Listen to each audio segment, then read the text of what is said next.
Doutor Levi, bom dia. Obrigada por estar aqui com a gente hoje, falando sobre esse tema bem relevante que a gente precisa falar cada vez mais, porque a obesidade, como você mesmo estava comentando comigo, virou uma pandemia, né? Bom dia. Bom dia, agradeço o convite. Como sempre, né, a gente convidado a falar sobre temas relativos a esportes irrelevantes, né?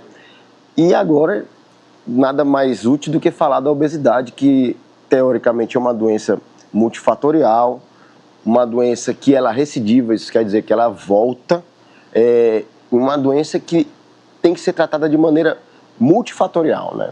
A gente vem acompanhando recentemente um boom da corrida, muitos exercícios aeróbicos e tem também quem tem a opção de ir para a academia, levantar peso, pegar mais força. De fato, doutor, o que acelera a perda de peso?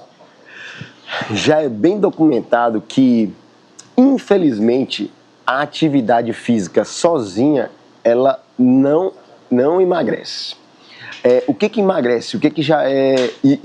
detalhe, esse conceito é importante. Existe a diferença entre emagrecer e perder peso. Perder peso é simplesmente você diminuir o valor absoluto da balança, né? Você pode desidratar e falar que perdeu peso, mas não emagreceu. Você pode perder massa magra, né, massa muscular, você não emagreceu, você piorou a sua composição corporal, né? E isso é muito importante para a gente falar, né? Aí o que acontece? Essa questão do perder peso é complexa porque antigamente se acreditava que seria só a questão de aumentar o gasto energético, o gasto calórico com a atividade física, trazendo para a medicina do esporte, você conseguiria emagrecer. E não é assim que funciona. Você tem que principalmente ter o déficit calórico, mas você tem que tomar cuidado principalmente com a perda de massa magra e com a saúde em si, porque o processo de emagrecimento, ele depende de muita coisa para ser saudável e duradouro. Quais seriam, então, doutor, os exercícios mais recomendados para perda de peso? Atualmente já está bem discutido que os exercícios de alta intensidade intervalada. Quais são esses? Os famosos HIIT, né? High Intensity Interval Training. A gente tem alguns exemplos, como o CrossFit, né? Nos quais você faz alterações de intensidade, né? Lógico, quais os exemplos maiores? Natação tem alta intensidade, remo, alta intensidade, como a gente está falando, o CrossFit, o boxe, mas isso tudo tem que ser acompanhado. Mas o fundamental é você fazer o esporte que você gosta. É verdade, é procurar aquilo que lhe traga prazer também, que libere aquele hormônio do prazer. Como você está falando, a obesidade ela chega a ser até uma doença, né, hormonal. Então, assim, é uma luta constante entre o aumento do cortisol, que geralmente é maléfico, e o aumento da serotonina, que geralmente é benéfico. Doutor, é preciso suar literalmente para perder peso ou não? Se você estiver no ar-condicionado ótimo ali, estiver fazendo vários exercícios, não suar, perde da mesma forma. Existiram dois médicos do esporte, os mais antigos que eu considero, o Juvenal e o Celso, da Grécia, Roma Antiga, que eles foram tão perspicazes que esse Juvenal ele foi o primeiro a falar que o suor serve para você quantificar a intensidade do exercício. E hoje já é bem descrito na literatura que suando você chega a 60%, 70% do seu VO2. O que é VO2? Digamos que seja a medida da sua capacidade cardiorrespiratória. Então, o suar realmente ele traz um parâmetro importantíssimo no que diz respeito ao emagrecimento. Então, literalmente, tem que suar a camisa, né, doutor? Geralmente, sim. Se o esporte for aquático, você não percebe a sudorese. Ah, é verdade, né? Fica aí a dica. A dica. Doutor, esse dado que é recente demais, a metade da população do país está com obesidade, está acima do peso. O que a gente tem na literatura sobre isso? É um dado já de agora? É algo que já vem há 10 anos? O que a gente tem como base? Porque é bem relevante, né? Um valor, uma porcentagem muito alta. Entra a questão do conceito, né, de atividade física e exercício físico. O que acontece? Existiram trabalhos, por exemplo, trabalhos ingleses, que viram a diferença entre, por exemplo, trabalhador motorista e o trabalhador cobrador naqueles ônibus de 2 andares de Londres. E se notou que, por exemplo, o motorista tinha mais suscetibilidade a ter doenças cardíacas do que o cobrador. Simplesmente porque o cobrador tinha que subir e descer para cobrar os passageiros. Lógico que esse trabalho, em termos de veracidade, é um trabalho transversal, mas ele ajudou aos pesquisadores observarem esse tipo de situação. E com a evolução, a revolução industrial, a gente viu que a atividade física foi diminuindo. Por exemplo, essa questão dos carteiros, dos cobradores que andavam, tudo foi visto nesses estudos do Reino Unido. E aí hoje, para levantar o vidro de um carro, você aperta um botão. Então, assim, a atividade física diminuiu muito. Aí o que tem que ser combatido, né? Ou tem que ser aumentado? O exercício físico, que é uma atividade física controlada, além do que você faz em termos de trabalho, ele tem que ser bastante computado atualmente.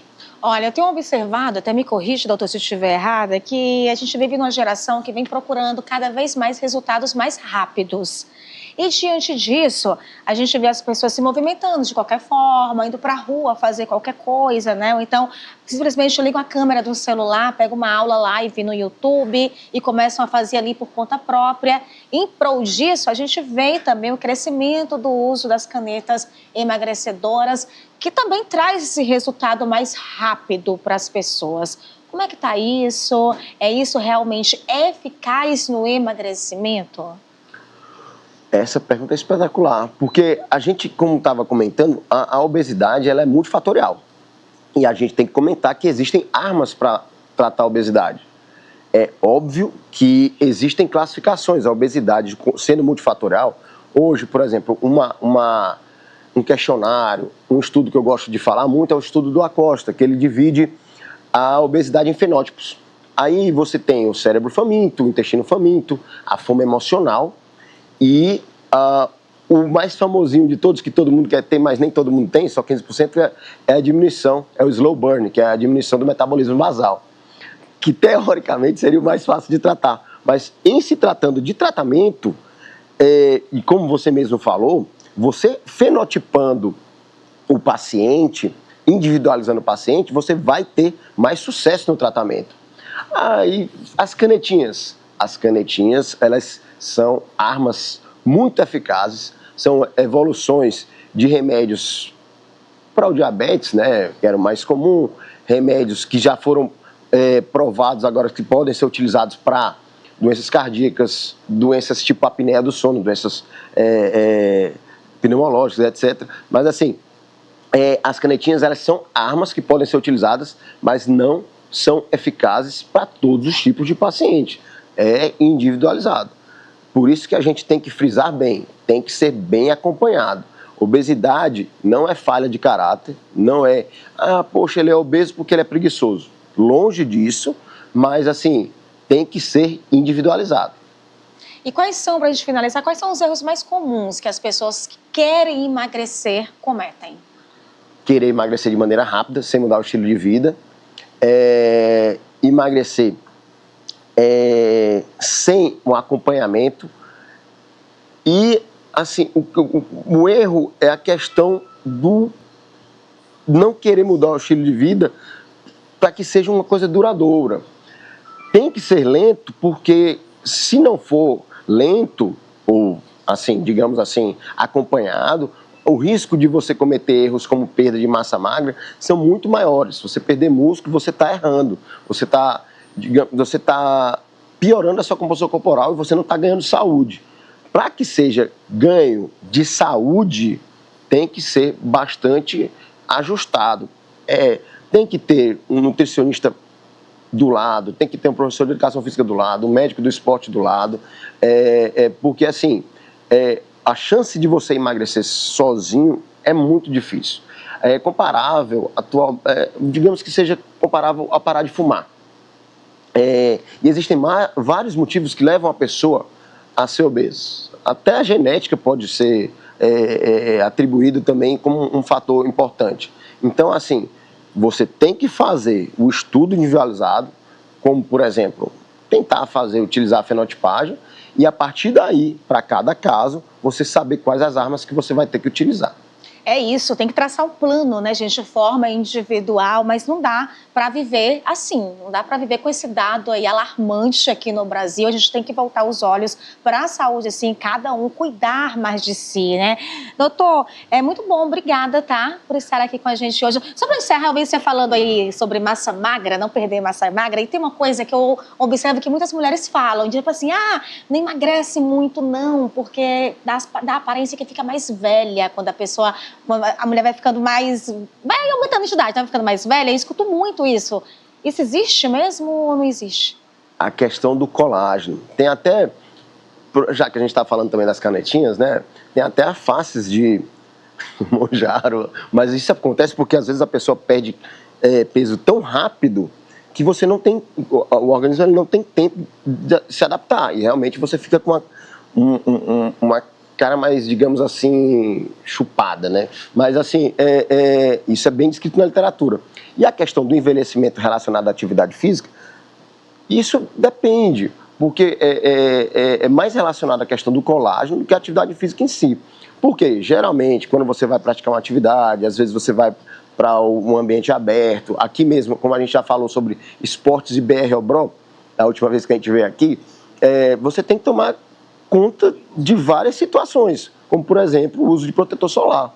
Então, assim, isso é uma pergunta muito pertinente e realmente ela tem o seu valor, porque depende da rapidez e do lado multifatorial do perder peso ou não. Se você perder realmente a questão das trabéculas de colágeno da pele, você vai ter esse tipo de resultado, né?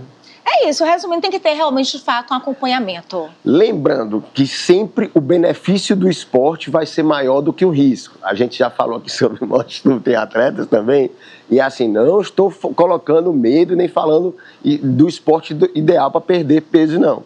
Mas sempre o esporte vai ter um benefício maior do que o risco. É isso a longo prazo, então, principalmente. Dose dependente. Olha aí, brigadão, tá, doutor? Viu só? Vamos seguir aqui as dicas do doutor, manter a saúde em dia. Esse foi o nosso quadro de hoje.